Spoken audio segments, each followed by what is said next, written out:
Palmarès impressionnant et vivant aujourd'hui pleinement de sa passion pour les sports de glisse, Erwan Geoffroy vient de se lancer un défi encore jamais réalisé, le Foil Crossing Challenge, donc 250 km de traversée à l'aide d'un foil sans voile ni moteur.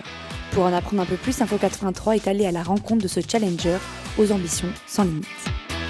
Je suis Erwan Geoffroy, je suis licencié au Yacht Club de Toulon et je vais tenter donc, une traversée de Toulon à Calvi cet été en subfoil, c'est-à-dire sur une planche équipée d'un foil qui va au-dessus de l'eau et qui se déplace sans voile et sans moteur, juste en utilisant l'énergie des vagues créées par notre vent de pays, le Mistral.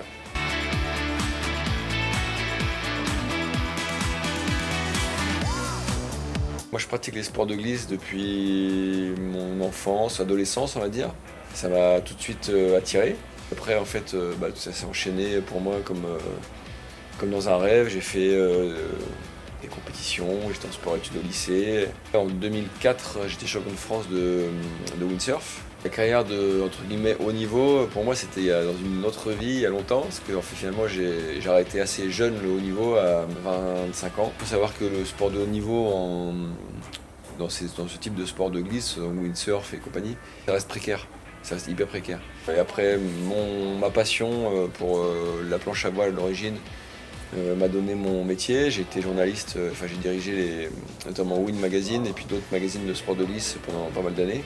Et ce qui m'a donné aussi l'opportunité de me mettre au kite, au wingfoil, au stand-up paddle et puis au foil de manière générale. Depuis 3 ans, j'ai aussi pris le parti de partager toutes ces expériences que j'ai la chance d'avoir sur ma chaîne YouTube, Water Sport Zone, qui du coup est pas mal suivie parce que j'essaye de partager tout ce que je sais, tout ce que j'ai l'occasion de vivre sur cette chaîne. Donc j'ai toujours continué à pratiquer ces sports-là à un niveau professionnel en fait. Quand j'étais gamin, j'avais même pas rêvé d'avoir un métier comme ça en fait.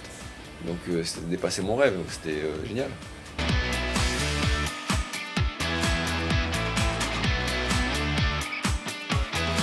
Moi, traverser de Toulon à Calvi, donc de continent à la Corse, je l'ai en tête depuis, en foil, je l'ai en tête depuis quasiment 1 an.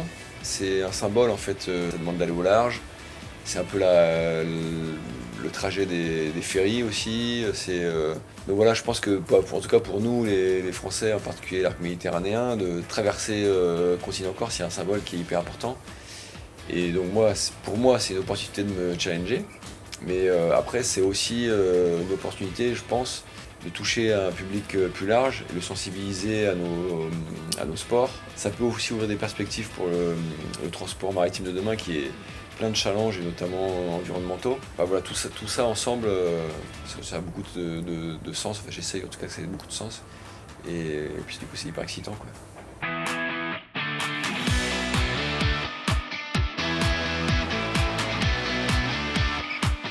Alors le foil, comment ça fonctionne? En fait le foil, moi comme la manière dont je l'utilise, c'est donc une planche et un avion, on va dire, en dessous, qui sont reliés par un tige de carbone, on va dire, qui fonctionne sous l'eau exactement comme un avion fonctionne pour voler dans les airs.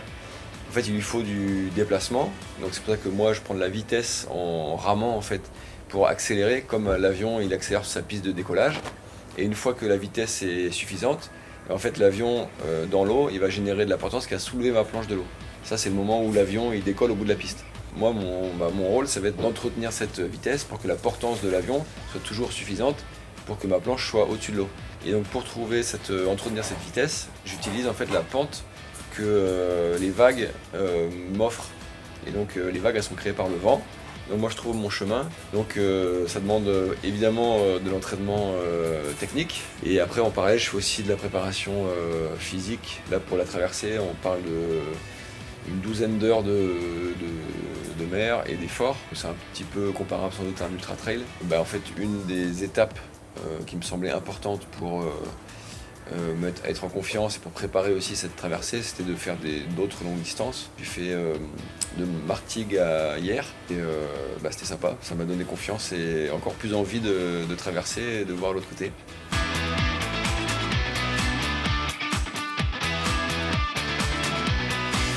c'est une bonne question qu'on s'est posée aussi. Il y a des records comparables, on va dire, pendant en natation.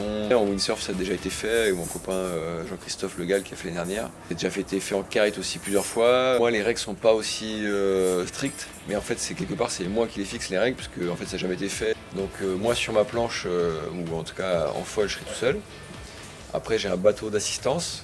Moi, j'ai un sac sur moi avec un petit peu à manger et un peu à boire. Et en fait, on fera des ravitaillements, notamment pour justement les vivres. Moi, la règle que je me suis fixée, c'est il y a un point de départ, un point d'arrivée. Et entre les deux, je monte pas dans le bateau. C'est pas le bateau qui m'emmènera en Corse, quoi. Ou alors, si c'est le bateau qui m'emmènera en Corse, la traversée, elle sera pas validée, quoi. Et je dirai pas, j'ai traversé, quoi.